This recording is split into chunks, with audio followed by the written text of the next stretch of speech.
এটি তারাপীঠ সিরিজের দ্বিতীয় পর্ব। যারা এখনও প্রথম পর্বটি দেখেননি তাদের জন্য ডেসক্রিপশনের আই বোতামে তার লিঙ্ক দেওয়া রইল। আমি আপনাদের হোস্ট অভিজিৎ, আর আমি এই মুহূর্তে দাঁড়িয়ে রয়েছি তারাপীঠ থেকে 10 কিলোমিটার দূরে অবস্থিত বীরচন্দ্রপুর গ্রামে, যেখানে একচাক্কা ধাম অবস্থিত, আর এটি মহাপ্রভু নিত্যানন্দের জন্মস্থান নামে পরিচিত। কুরুক্ষেত্র যুদ্ধের সময় কৃষ্ণ তার ভেঙে যাওয়া রথের চাকা তুলে পিতামহ ভীষ্মকে আঘাত করতে উদ্ধত হন। অর্জুনের মিনতিতে তিনি শান্ত হন এবং চাকাটি ছুঁড়ে ফেলে দেন, এবং সেই চাকাটি বীরচন্দ্রপুরের এই জায়গাটিতে এসে পড়েছিল। সেই থেকেই এই জায়গাটির নাম এক চক্রধাম। তারপর 2016 সালে ইসকনের উদ্যোগে তৈরি হয় ইসকনের এই মন্দিরটি। রামপুরহাট স্টেশন থেকে এর দূরত্ব মাত্র 20 কিলোমিটার।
এতক্ষণ আপনারা দেখলেন নিত্যানন্দের দিব্যলীলা প্রদর্শনী।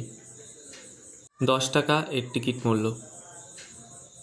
তারাপীঠ আসলে অবশ্যই আসুন, জায়গাটিতে ভালো লাগবে।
তনুর চাষ শেষ হয়ে গেছে।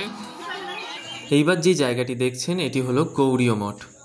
এই মঠটিও ইসকন দ্বারা পরিচালিত, আর এর ভেতরকার সৌন্দর্য কিছুটা এরকম।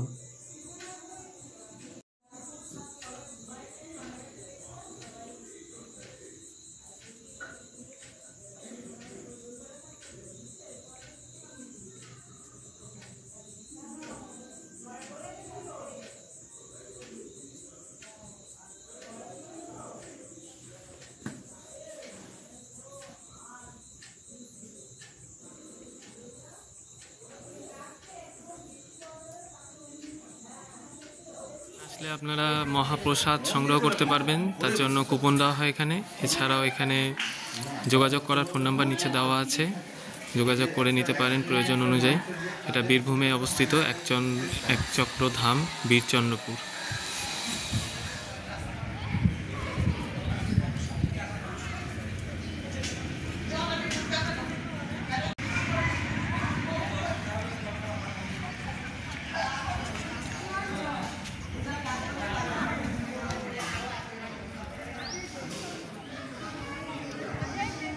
এখানে গেস্ট হাউসের সুবিধাও রয়েছে, যেখানে আপনারা থাকতে পারেন, যোগাযোগ করে নেবেন।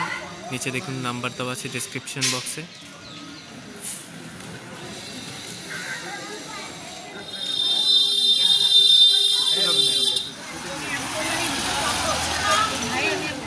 এবার আমরা যে জায়গাটিতে এসেছি এই জায়গাটির নাম হাটুগাড়া আশ্রম। এটি বাঁকারায়ের অন্তর্ধান স্থল নামেও পরিচিত। আর এর পাশেই রয়েছে ছোট্ট একটা রাধাকৃষ্ণ মন্দির। এরকম সুন্দর সুন্দর ঘোরার ভিডিও দেখতে হলে চ্যানেলটি সাবস্ক্রাইব করুন আর পাশে থাকা বেল আইকনটিকে প্রেস করুন। ঘড়িতে সময় বেলা 2:20। আজ বিকেলেই রয়েছে রামপুরহাট থেকে আমাদের বাড়ি ফিরে যাওয়ার ট্রেন।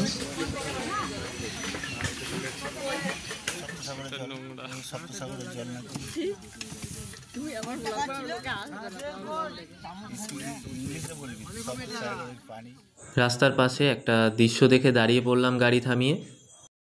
এখানে হাজার হাজার বাদুড় ঝুলে রয়েছে গাছের ঝাড়ে। জানি না ক্যামেরায় আপনারা দেখতে পাচ্ছেন কিনা, জুম করে দেখানোর চেষ্টা করছি।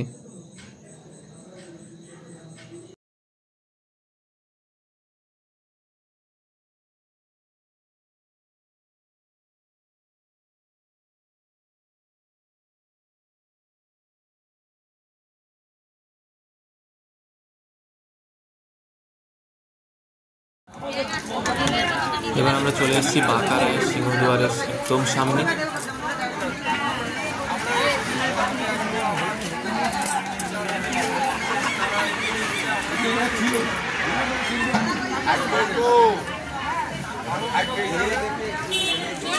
এটি জগন্নাথ দেবের মন্দির।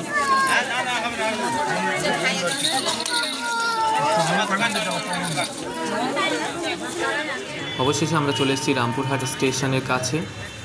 আর এখানে দাঁড়িয়ে দাঁড়িয়ে প্রকৃতির মধ্যে মিশে গেছি, দাঁড়িয়ে দেখছি পাখিদের স্বাধীনভাবে উড়ে চলা। আর এই মুহূর্তটিকে আপনাদের সাথে ভাগ করে নিচ্ছি। ভিডিওটি কেমন লাগলো কমেন্ট করে জানান। আর সমস্ত ভিডিও শেষে আমরা যেটা বলি, সবাই সুস্থ থাকবেন, ভালো থাকবেন।